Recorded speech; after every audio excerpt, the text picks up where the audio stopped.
నమస్కారం దూరదర్శన్ వార్తలకి స్వాగతం నేను పవన్ కుమార్ ముందుగా ఈనాటి ముఖ్యాంశాలు కేదార్నాథ్లో ఆదిశంకరాచార్య విగ్రహాన్ని ఆవిష్కరించిన ప్రధాని నరేంద్ర మోదీ చార్ధామ్ భక్తుల కోసం మౌలిక సదుపాయాలను గణనీయంగా పెంచుతున్నామని ప్రకటన వంట నూనెల ధరలు 7.5 నుంచి 20% వరకు తగ్గించినట్లు కేంద్రం ప్రకటన పీఎం గరీబ్ కళ్యాణ్ అన్న యోజన పథకాన్ని పొడిగించే ప్రతిపాదన లేదని స్పష్టీకరణ రైతుల నుంచి ప్రతి ధాన్యం గింజ కొనుగోలు చేస్తామన్న మంత్రి గంగుల కమలాకర్ రాష్ట్ర వ్యాప్తంగా 6,500 కొనుగోలు కేంద్రాలు ఏర్పాటు చేస్తున్నట్లు వెల్లడి పెట్రో ఉత్పత్తులపై బీజేపీయేతర రాష్ట్రాలు వ్యాట్ తగ్గించాలన్న బీజేపీ కాంగ్రెస్ పాలిత రాష్ట్రాల్లో ధరలు ఎందుకు తగ్గించలేదని ప్రశ్నించిన కమలదళం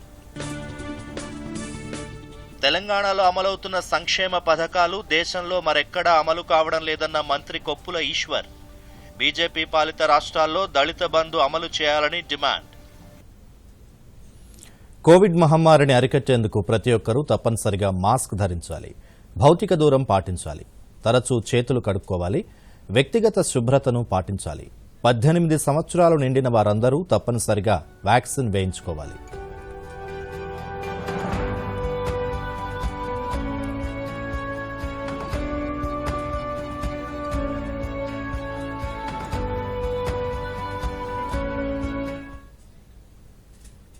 వివరాలు చూద్దాం దేవభూమి ఉత్తరాఖండ్లో పలు అభివృద్ది కార్యక్రమాలను ప్రధాని నరేంద్ర మోదీ ప్రారంభించారు కేదార్నాథ్ ఆలయంలో ప్రత్యేక పూజలు చేశారు అనంతరం ఆదిశంకరాచార్య విగ్రహాన్ని ఆవిష్కరించారు ఈ దశాబ్దం ఉత్తరాఖండేనని రాబోయే రోజుల్లో దేవభూమికొచ్చే పర్యాటకుల సంఖ్య మరింత పెరుగుతుందని ప్రధాని అన్నారు ప్రధాని కేదార్నాథ్ పర్యటనపై దూరదర్శన్ ప్రత్యేక కథనం ప్రధానమంత్రి నరేంద్ర మోదీ కేదార్నాథ్లో పర్యటించారు కేదార్నాథ్లోని మహాశివుని ఆలయంలో ప్రత్యేక పూజలు చేశారు మహారుద్రాభిషేకంతో హారతినిచ్చి కేదారేశ్వరుడి సేవలో తరించారు ఆలయ పరిసరాల్లో 2013లో సంభవించిన జల ప్రళయంలో దెబ్బతిన్న స్థానంలో నూతనంగా నిర్మించిన 12 అడుగుల ఆదిశంకరాచార్య విగ్రహాన్ని ప్రధాని ఆవిష్కరించారు ఈ సందర్భంగా ప్రధాని మాట్లాడుతూ కేదార్నాథ్ పర్యటన మాటలకు అందని అద్భుత అలౌకిక ఆనందాన్ని కలిగించిందని ప్రధాని నరేంద్ర మోదీ అన్నారు సామాన్య మానవుడి సంక్షేమం కోసం ఆదిశంకరాచార్య జీవితాన్ని అంకితం చేశారంటూ గుర్తు చేశారు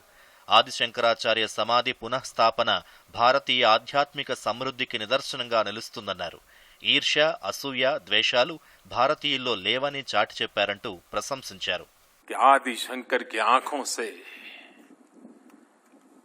वो तेज पुंज वो प्रकाश पुंज प्रवाहित हो रहा है जो भव्य भारत का विश्वास जगा रहा है शंकराचार्य जी की समाधि एक बार फिर और अधिक दिव्य स्वरूप के साथ हम सबके बीच है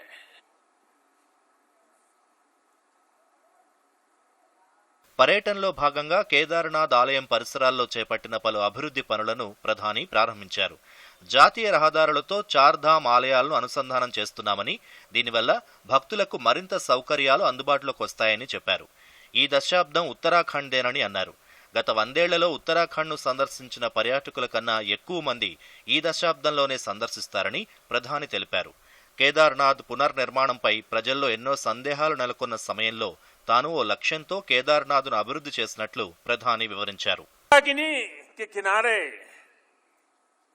बाढ़ से सुरक्षा के लिए जिस दीवार का निर्माण किया गया है इससे श्रद्धालुओं की यात्रा अब और सुरक्षित होगी तीर्थ पुरोहितों के लिए नए बने आवासों से उन्हें हर मौसम में सुविधा होगी भगवान केदारनाथ की सेवा उनके लिए अब कुछ सरल होगी कुछ आसान होगी पर्यटक सुविधा केंद्र का निर्माण हो यात्रियों की और इस इलाके के लोगों की सुविधा के लिए आधुनिक अस्पताल हो सारी सुविधाओं वाला अस्पताल हो रेंट सेंटर हो ये सभी सुविधा श्रद्धालुओं की सेवा का माध्यम बनेगी।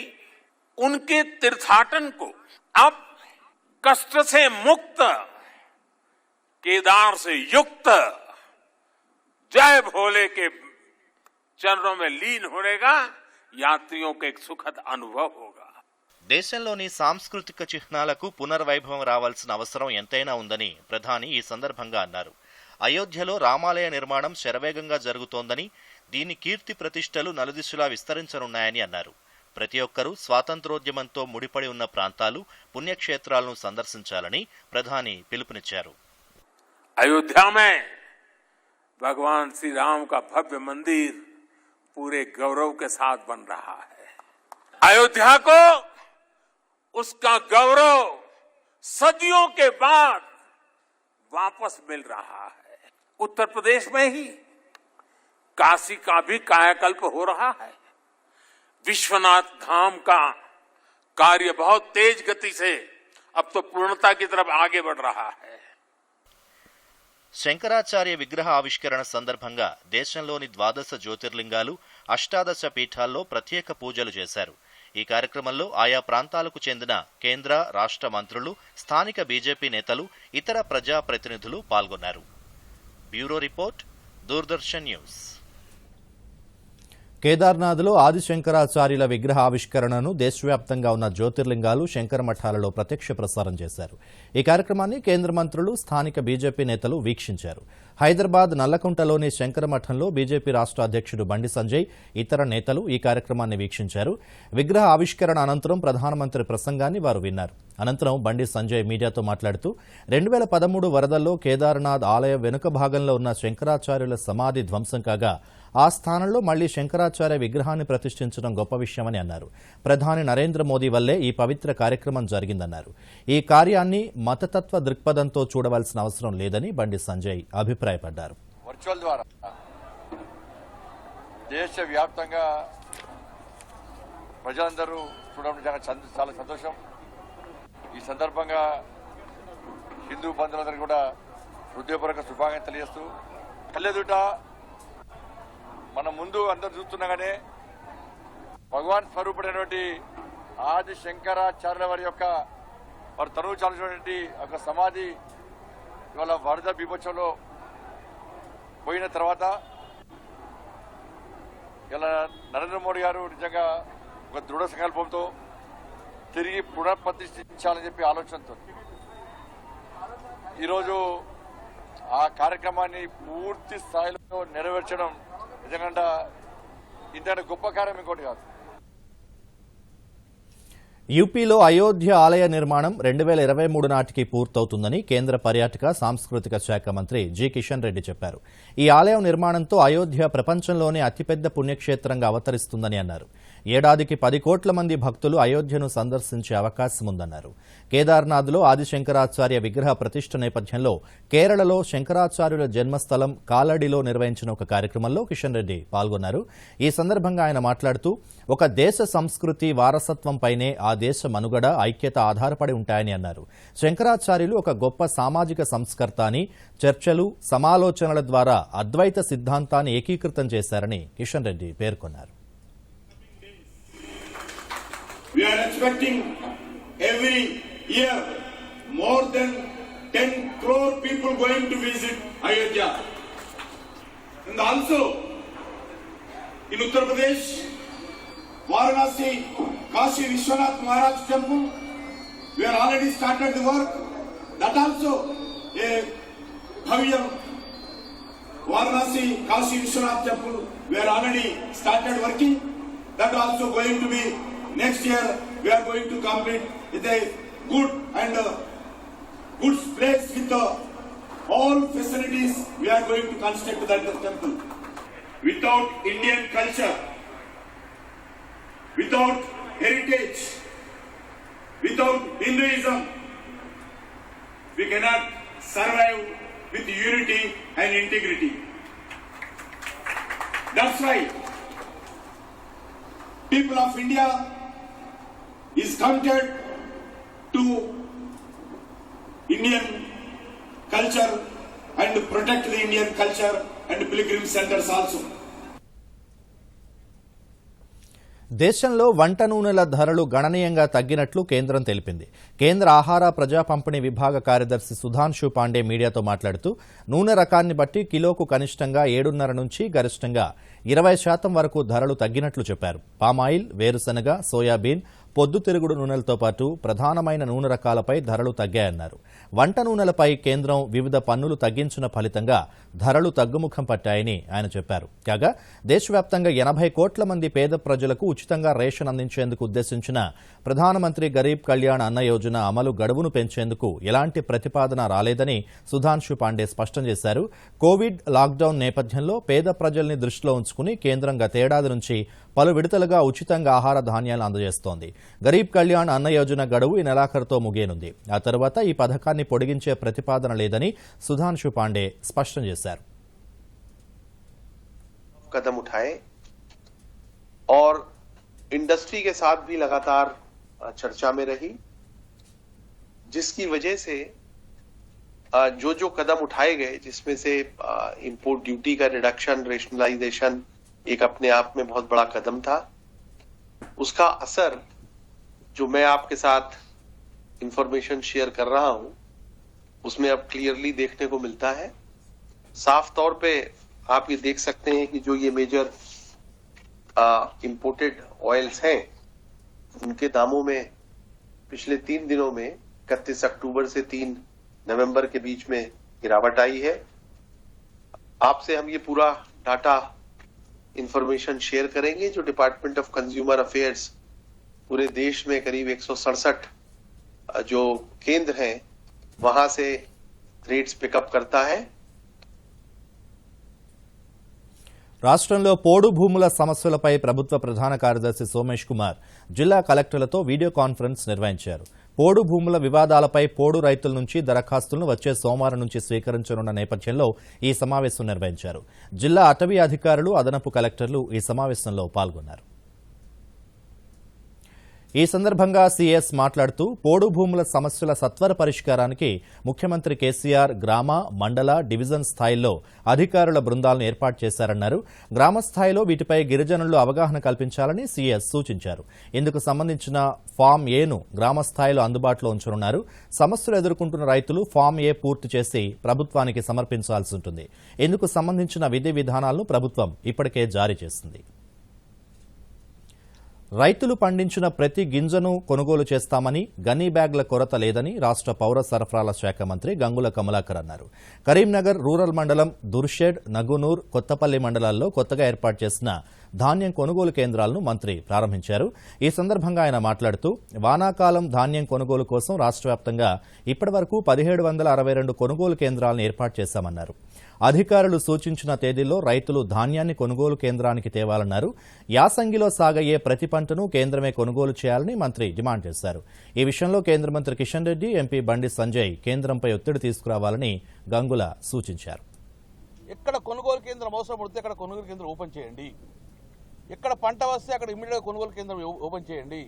అది ప్యాక్స్ కానివ్వండి, ఐకేపీ కానీ ఏదైనా కానివ్వండి, అక్కడ ఇమ్మీడియట్గా కొనుగోలు కేంద్రం స్టార్ట్ చేసుకొని ఆ రైతు తెచ్చిన పంటను ఎక్కడ కూడా రోడ్డు మీద రాకుండా ఇమ్మీడియట్గా కొనుగోలు చేసి రైస్ మిల్లింగ్ పంపించి 3-4 రోజుల లోపల వాళ్ళకి పేమెంట్ ఇవ్వడం జరుగుతుందని చెప్పడం జరిగింది. దానికి అనుగుణంగా సివిల్ సప్లై డిపార్ట్మెంట్ ఇప్పటికే క్లియర్గా అన్ని కలెక్టర్ డైరెక్షన్ ఇవ్వడం జరిగింది.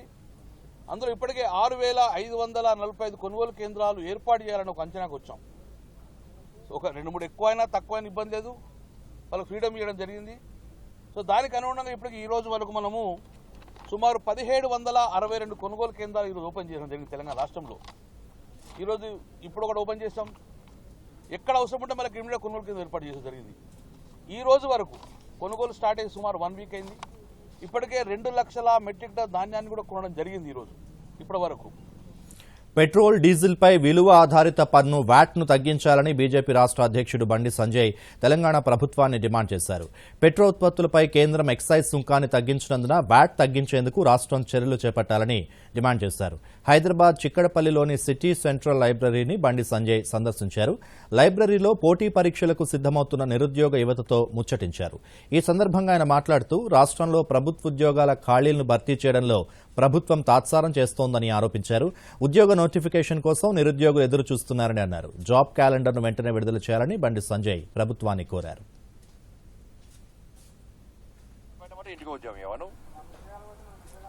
నిరుద్యోగ వృత్తి నువ్వేనా 3,000 రూపాయలు ఇస్తాను ఊరించుకుంటా చప్పకుండా మాటలు చెప్తే కదా నువ్వు ఆ రోజు 3,016 ఏమే మరి 3,016 నువ్వు నిజమైన ఉద్యమకాన్ని నమ్మినప్పుడు యువత నీ తూట్పాలిష్ మాటలకు నమ్మితేవి మోసపోతివి, నీ బట్టబాజీ వాగ్దానం చూసి మోసపోతివి. నోటిఫికేషన్ నువ్వు అనేక సందర్భాలు చెప్పినావు. నాగార్జున సాగర్ హుజూర్ నగర్ స్టార్ట్ చేసిన లెక్క, హుజూర్ నగర్ లేవనో ఒక్కసారి ఒక్కసారి, నెక్స్ట్ దుబ్బాక లేవనో ఒక్కసారి చెప్పుకోసారి, నాగార్జున సాగర్ లేవనో చెప్పుకోసారి, ఎమ్మెల్సీ ఎన్నికల సందర్భంగా ఏమనో చెప్పుకోసారి. తెలంగాణలో అమలవుతున్న సంక్షేమ పథకాలు దేశంలో మరెక్కడా అమలు కావడం లేదని మంత్రి కొప్పుల ఈశ్వర్ అన్నారు. టీఆర్ఎస్ శాసనసభాపక్ష కార్యాలయంలో మీడియాతో మాట్లాడుతూ ప్రజల కోసం పనిచేస్తున్న టీఆర్ఎస్ ప్రభుత్వంపై ప్రతిపక్షాలు బురద చల్లుతున్నాయని ఆరోపించారు. కేంద్ర ప్రభుత్వం ప్రభుత్వ రంగ సంస్థలను నిర్వీర్యం చేస్తోందని విమర్శించారు. పేదల అభ్యున్నతి కోసమే సీఎం కేసీఆర్ దళిత బంధు పథకాన్ని తీసుకొచ్చారని అన్నారు. బీజేపీ పాలిత రాష్ట్రాల్లో దళిత బంధుని అమలు చేయాలని కొప్పుల ఈశ్వర్ డిమాండ్ చేశారు. మల్లన్న సాగర్ రిజర్వాయర్ నిర్మాణంతో వేలాది ఎకరాలు సస్యశ్యామలంగా మారాయని మంత్రి హరీష్ రావు అన్నారు. రైతులకు ఎంతో మేలు చేకూర్చే ఈ ప్రాజెక్టు అనతి కాలంలోనే కళ్ల ముందు ఆవిష్కృతమైందన్నారు. సిద్దిపేట జిల్లా తొగుట మండలంలోని మల్లన్న సాగర్ ప్రాజెక్టును ఇంజనీర్లు ప్రజాప్రతినిధులతో కలిసి మంత్రి సందర్శించారు. మల్లన్న సాగర్లో ప్రస్తుతం 11 టీఎంసీల నీరు నిల్వ ఉన్నట్లు మంత్రి తెలియజేశారు. స్వాతంత్ర సమరయోధుల త్యాగాల నుండి స్ఫూర్తి పొంది సామరస్య సమ్మిళిత సమాజ నిర్మాణానికి కృషి చేయాలని ఉపరాష్ట్రపతి ఎం వెంకయ్యనాయుడు యువతకు పిలుపునిచ్చారు. ఎటువంటి వివక్ష లేని సమాజ నిర్మాణమే మన స్వాతంత్ర సమరయోధుల త్యాగాలకు నిజమైన నివాళి అని ఉపరాష్ట్రపతి పేర్కొన్నారు. విశాఖపట్నంలో పర్యటిస్తున్న ఉపరాష్ట్రపతి శ్రీ విశ్వవిజ్ఞాన విద్యా ఆధ్యాత్మిక పీఠం మాజీ పీఠాధిపతి ఉమర్ అలీషా జీవిత విశేషాలపై రూపొందించిన పుస్తకాన్ని ఉపరాష్ట్రపతి ఆవిష్కరించారు. ఈ కార్యక్రమంలో ఏపీ పర్యాటక శాఖ మంత్రి ముత్తంశెట్టి శ్రీనివాసరావు, ఉమర్ అలీషా, రచయితలు, భాషావేత్తలు పాల్గొన్నారు. ఈ సందర్భంగా మాట్లాడుతూ స్వాతంత్ర పోరాటానికి అలీషా చేసిన కృషిని ప్రశంసించారు. అలీషా గొప్ప మానవతావాది అని అభివర్ణించారు. సాహిత్య, సామాజిక రంగాలు, ముఖ్యంగా మహిళా సాధికారతకు అలీషా ఎంతో కృషి చేశారని ఉపరాష్ట్రపతి పేర్కొన్నారు. సేవా దృక్పథాన్ని సామాన్య ప్రజలకు చేరవేయాలని ఉపరాష్ట్రపతి ఈ సందర్భంగా మత, ఆధ్యాత్మిక గురువులకు సూచించారు. గురించి అందరూ తెలుసుకోవాలి. ముఖ్యంగా నేటి తరం, యువతరం తెలుసుకోవాల్సిన అవసరం ఎంతో ఉందనే ఉద్దేశంతో వారి పుస్తక ఆవిష్కరణ గురించి నాకు కబురు పంపిన తర్వాత నేను వెంటనే అంగీకరించాను. ఎందుకంటే ఈనాటి యువతరానికి, నవతరానికి, మన తరానికి కూడా ఈ విషయాలన్నీ తెరవడం చాలా అవసరం. ఈ నేపథ్యంలో నాటి స్వరాజ్య సంగ్రామంలో తమ వంతు పాత్రను పోషించడమే కాక బ్రిటిష్ హయాంలో కేంద్ర చట్టసభ సభ్యునిగా స్వాతంత్ర్యం యొక్క ప్రాధాన్యత గురించి తన గొంతుకను బలంగా వినిపించిన శ్రీ ఉమర్ అలీషా గారి కృషిని స్మరించుకోవడం చాలా ఆనందదాయకం. ఈ సందర్భంగా ఆజాదీ కా అమృత మహోత్సవ సందర్భంగా కేంద్ర ప్రభుత్వం అనేక కార్యక్రమాలను చేపట్టింది. ఈ సందర్భంగా కొన్ని పత్రికలు కూడా స్వాతంత్ర సమర ఉద్యమంలో పాల్గొనంటే మహనీయుల యొక్క జీవితాలను సంక్షిప్తంగా తెలియజేస్తున్నాయి. కరోనా చికిత్స కోసం ప్రత్యేకంగా తయారు చేసిన టాబ్లెట్కు బ్రిటన్ ప్రభుత్వం ఆమోదం తెలిపింది. American company Merck Ridgeback Biotherapeutics సంయుక్తంగా రూపొందించిన మోల్నూపిరవిర్ టాబ్లెట్కు Britain medicines, health care products regulatory agency ఆమోదం తెలిపింది. గత కొద్ది నెలలుగా జరుపుతున్న క్లినికల్ ట్రయల్స్లో ఈ టాబ్లెట్ మెరుగైన ఫలితాలు సాధించినట్లు మెర్క్ ప్రకటించింది. కరోనాతో ఆసుపత్రి పాలయ్యే ముప్పును ఈ టాబ్లెట్ 50% వరకు తగ్గిస్తుందని బ్రిటన్ ఆరోగ్య శాఖ తెలియజేసింది. తెలంగాణ వైతాళికుల్ని గౌరవించుకోవడం మన కర్తవ్యమని, యువత దాశరథిని ఆదర్శంగా తీసుకోవాలని మంత్రి ఎర్రబెల్లి దయాకర్ రావు అన్నారు. తెలంగాణ సాహితీ సౌరభం దాశరథి కృష్ణమాచార్య వర్ధంతి సందర్భంగా ఆయన చిత్రపటానికి పూలమాల వేసి మంత్రి అంజలి ఘటించారు. ఈ సందర్భంగా ఆయన మాట్లాడుతూ నా తెలంగాణ కోటి రతనాల వీణ అని సగర్వంగా ప్రకటించి తెలంగాణలో ఉద్యమ చైతన్యం కలిగించిన గొప్ప కవి ఉద్యమకారుడు దాశరథి కృష్ణమాచార్యులు అంటూ కొనియాడారు. అగ్నిధార పేరుతో ప్రజలను జాగృతం చేశారంటూ మంత్రి గుర్తు చేశారు. అలాగే తెలంగాణ సాహితీ సౌరభం దాశరథి కృష్ణమాచార్య వర్ధంతి సందర్భంగా మంత్రి సత్యవతి రాథోడ్ నివాళులర్పించారు. నా తెలంగాణ కోటి రతనాల వీణాని సగర్వంగా ప్రకటించి ఉద్యమ చైతన్యం రగిలించిన గొప్ప కవి దాశరథిని తెలంగాణ సమాజం స్ఫూర్తిగా తీసుకోవాలంటూ పిలుపునిచ్చారామె. దాశరథి స్వస్థలం మహబూబాబాద్ జిల్లా కావడం తనకెంతో గర్వంగా ఉందన్నారు. సాహిత్య రంగానికి దాశరథి చేసిన సేవలు మరవలేనివని అన్నారు. దాశరథి పేరుతో అవార్డును అందించడం ఆయన పట్ల సీఎం కేసీఆర్ కున్న గౌరవానికి నిదర్శనమని మంత్రి ఈ సందర్భంగా అన్నారు. సిద్దిపేట జిల్లా కేంద్రంలో ఎస్సీ కార్పొరేషన్, సెట్విన్ సంయుక్తంగా నిర్వహిస్తున్న టైలరింగ్ శిక్షణ, కుట్టు మిషన్ల పంపిణీ కార్యక్రమంలో ఆర్థిక మంత్రి హరీష్ రావు పాల్గొన్నారు. ఈ సందర్భంగా హరీష్ రావు మాట్లాడుతూ పేద మహిళలకు ఆర్థిక భద్రత కల్పించేందుకు 3 నెలల పాటు కుట్టులో శిక్షణ ఇచ్చి మిషన్లను పంపిణీ చేస్తున్నట్లు చెప్పారు. త్వరలో సిద్దిపేట పట్టణ ప్రాంతానికి చెందిన 100 మందికి శిక్షణ, మిషనరీ అందిస్తామన్నారు. అనంతరం గజ్వేల్, దుబ్బాక, హుస్నాబాద్ ప్రాంతాలకు చెందిన లబ్దిదారులకు సిద్దిపేటలో వసతికి ఏర్పాట్లు చేసి శిక్షణ ఇస్తామని హరీష్ రావు తెలిపారు.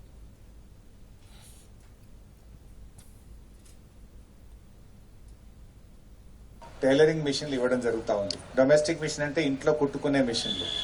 ఇది టైలరింగ్ మిషన్ అంటే మీరు బయట వాళ్ళకు కూడా కుట్టి ఇవ్వగలుగుతారు, కమర్షియల్గా కూడా వయబుల్ అవుతుంది. సో అట్లాంటి మంచి టైలరింగ్ మిషన్లు 40 మందికి ఈరోజు శాంక్షన్ చేయడం జరిగింది. 40 మందిలో మీరు ఇవాళ 25 మంది వచ్చిండ్రు, 25 మందికి ఇస్తున్నాం. మిగతా వాళ్ళకు మళ్ళీ సెట్విన్లో వారంలో ప్రోగ్రాం పెట్టి ఆ 15 మందికి కూడా సెట్విన్లో ఇస్తాం. మీకు ఒక్క మిషనే కాకుండా ఒక ఐరన్ బాక్స్ ఇస్తున్నారు, ఒక టూల్ కిట్ కూడా ఇస్తున్నారు. దాదాపు ఒక్కొక్క దాని విలువ 16,000 రూపాయలు ఉంటుంది. జీఎస్టీతో సహా కట్టి 16,000 రూపాయల విలువ కలిగిన సామాన్ను ఉచితంగా మీకు ఈరోజు ఇవ్వడం జరుగుతూ ఉంది. 100 మందికి మిగతా మున్సిపాలిటీలు గజ్వేలు, దుబ్బాక, హుస్నాబాద్ వాళ్ళకు కూడా ఇద్దాం. అది కూడా సెట్విన్ ద్వారానే చేద్దాం. వాళ్ళకు లాడ్జింగ్ ఇద్దాం.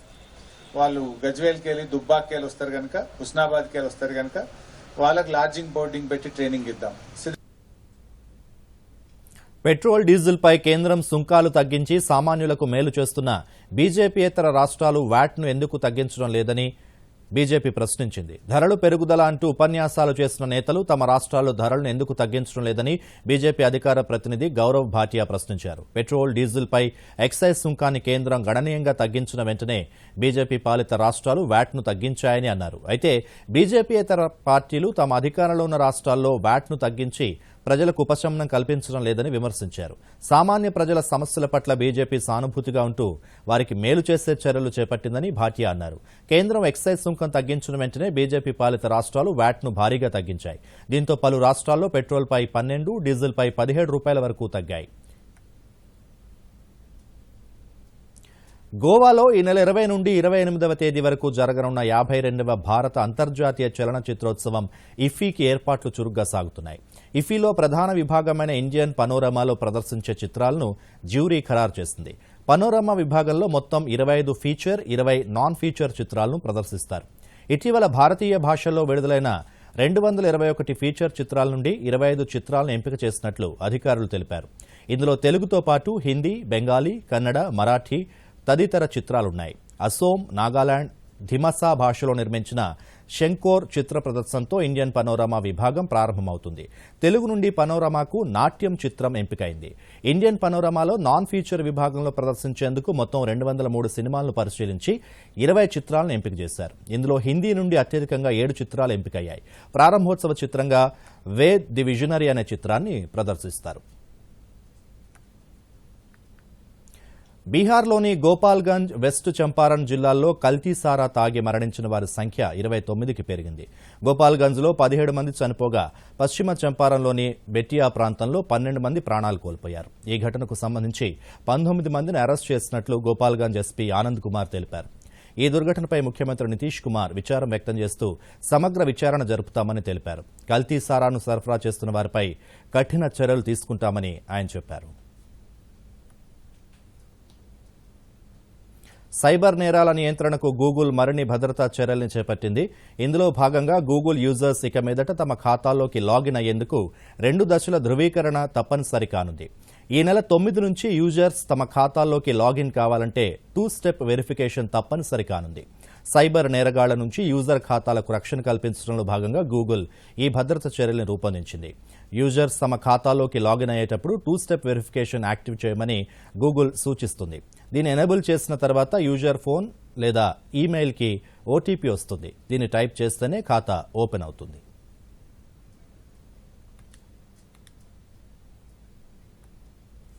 గిరిజన తాండాల్లో నివసించే చిన్న సన్నకారు గిరిజన రైతుల జీవితాల్లో వెలుగులు నింపాలనే లక్ష్యంతో తెలంగాణ రాష్ట్ర ప్రభుత్వం ప్రకటించిన సీఎం గిరి వికాస్ పథకం వనపర్తి జిల్లాలో విజయవంతంగా అమలవుతోంది. ఈ పథకంపై దూరదర్శన్ అందిస్తోన్న ప్రత్యేక కథనం. వనపర్తి జిల్లాలోని 12 మండలాల్లో సీఎం గిరి వికాస్ పథకం అమలవుతుంది. చిన్న సన్నకారు గిరిజన రైతు కుటుంబాల్లో ఆనందాన్ని నింపుతోంది.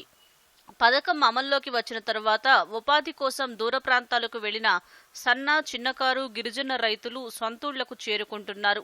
భూములను సాగు చేసుకుని ఆర్థికంగా బలపడుతున్నారు. గత 2 సంవత్సరాలలో ఈ పథకం ద్వారా వనపర్తి జిల్లాలో 1,22 లక్షల రూపాయలతో 848 మంది గిరిజన రైతులకు ప్రయోజనం చేకూర్చారు. సామూహికంగా వ్యవసాయం చేసుకునేందుకు ముందుకు వచ్చిన రైతుల భూములను జియోలాజిస్టుచే సర్వే చేయించి కరెంటు, నీటి వసతి కల్పించారు. జిల్లాలో 398 బ్లాకులను ఎంపిక చేసి 360 బ్లాకుల్లో గిరిజన వికాస్ పథకాన్ని అమలు చేసినట్లు కలెక్టర్ షేక్ యాస్మిన్ భాషా దూరదర్శన్ ప్రతినిధికి తెలియజేశారు. ఈ పథకంలో లబ్ధిదారులుగా చేరటానికి అత్యధికులైన గిరిజనులు ఆసక్తి కనబరుస్తున్నారని వివరించారు. దీంతో ప్రభుత్వానికి అదనపు నిధుల కోసం ప్రతిపాదనలు పంపామని చెప్పారు. సీఎం గిరి వికాస్ తెలంగాణ రాష్ట్రం ద్వారా ట్రైకార్డ్ ద్వారా అదేవిధంగా డిఆర్డీఓ ద్వారా అమలు చేయడం జరుగుతుంది. జిల్లాకి లాస్ట్ 2 ఇయర్స్ నుంచి మనకి 1.22 crores ఈ పథకం కోసం కేటాయించడం జరిగింది.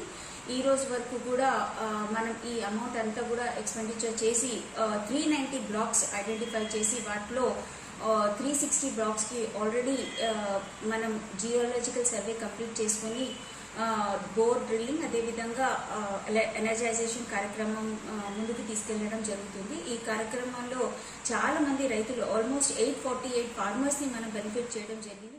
అమరచింత మండలంలోని చంద్రనాయక తండాలో సీఎం గిరి వికాస్ పథకం కింద లబ్ధి పొందిన రైతులు బాలమ్మ, బాలునాయక్, శిల్ప దూరదర్శన్తో మాట్లాడుతూ వలసలు వెళ్లే తాము ఈ పథకం అమల్లోకి వచ్చిన తర్వాత స్వగ్రామాలకు తిరిగి వచ్చి భూములను సాగు చేసుకుంటున్నామని తెలిపారు. గిరి వికాస్ పథకం ద్వారా లబ్ధి పొంది సంతోషంగా జీవిస్తున్నామని చెప్పారు. కరెంట్ బిల్ ఇంకా గవర్నమెంట్ నుండి బోర్ వచ్చింది, అంతా వచ్చిందని మేము ఆధారం పడ్డాం. ఇంకా పండించుకొని బాగానే ఉంటాం. ఇంకా పోల్చబోకుండా ఇంకా అందరు పట్నం పోతుంటిమి. పట్నం పోము, ఇంకా మీరు బోరు పెట్టినందుకొరకు ఈయన చేసుకొని ఈయనే బతుకుతాం మంచిగా. ముఖ్యమంత్రి గిరి వికాస్ పథకంలో భాగంగా 5 ఎకరాలు ఉన్న వారికి ఉచితంగా బోర్ వేయడం కానీ, మోటరం కానీ, ఉచితంగా కరెంట్ ఇవ్వడం కానీ జరుగుతుంది. కాబట్టి మేము ఇక్కడ ఈసారి మిర్చి పంట వేసాము. ఆ బోర్ కొట్టడం ద్వారానే మేము మిర్చి పంట 5 ఎకరాల్లో సాగు చేస్తూ ఉన్నాం. 3 రైతులు ఉన్నాం కాబట్టి 3 కలిపి మాకు బోర్లు వచ్చింది.